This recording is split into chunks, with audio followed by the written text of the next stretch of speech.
সালামু আলাইকুম। Breaking news. মাত্র কিছুক্ষণ আগে কন্টেন্ট ক্রিয়েটর তৌহিদ আফ্রিদি, বাবার নামের চেয়ে যার নামটা বেশি মানুষ চিনে, এমনকি বাংলাদেশের ইয়াং জেনারেশনের কাছে বলেন, বিভিন্নভাবে বলেন, তৌহিদ আফ্রিদি একজন জনপ্রিয় কন্টেন্ট ক্রিয়েটর ছিল।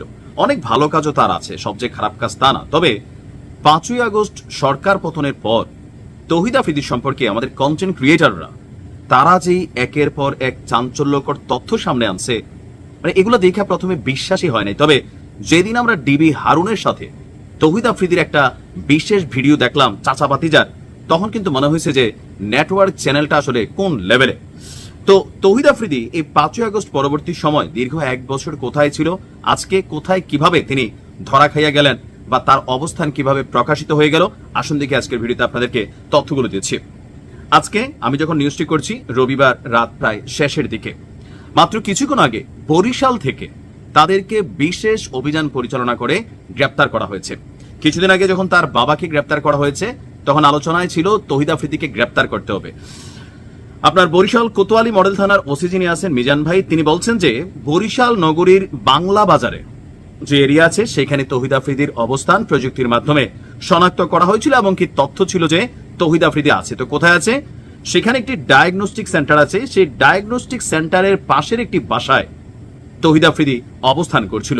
গেল কয়েকদিন আগেই তৌহিদ আফ্রিদি নিজেও জানাইছিল যে সে বরিশাল আছে তার বাবাকে নিয়ে, তার বাবা গ্রেপ্তারের আগে পলাতক অবস্থায় আছে, হয়তো আত্মীয় স্বজন অথবা বিশেষ শোভাকাঙ্ক্ষীর কাছে আছে।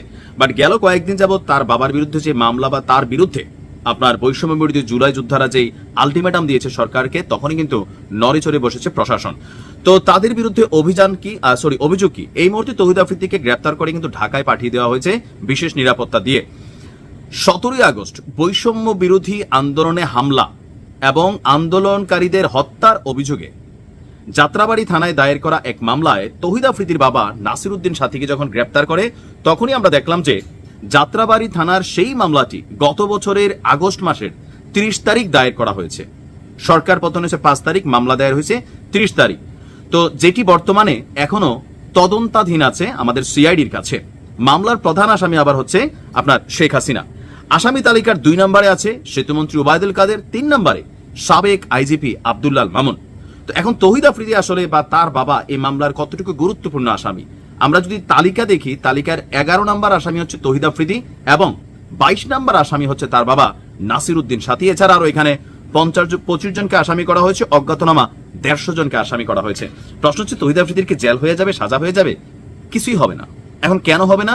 এই যে মামলাগুলা, আমি সবসময় বলি, যেই ব্যক্তি যেই অপরাধ করছে ওই অপরাধে তার বিরুদ্ধে যখন মামলা হয় সেই মামলাটায় গতি পায়। এখন এই যে মার্ডার কেস মামলা, তৌহিদ আফ্রিদি মার্ডার করে নাই ভাই, চোখেরটা এটা বলে দেওয়া যায় তদন্তের আগে। তৌহিদ আফ্রিদির বাবাও করে নাই, তো কেন মামলাগুলো খাইলো?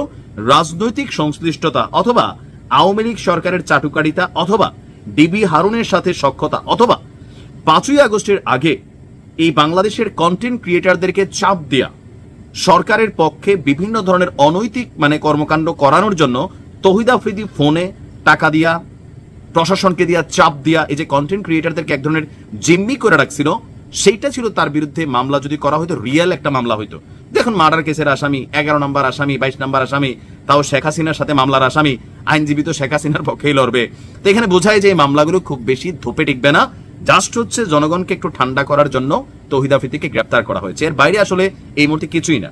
ইভেন এটাতে একটা শ্রেণীর মানুষ খুশি হলো, আরেক শ্রেণীর মানুষ এটাকে কিন্তু পজিটিভ নিচ্ছে না, যেটা রাজনৈতিক প্রতিহিংসার শিকার এই মামলাটা।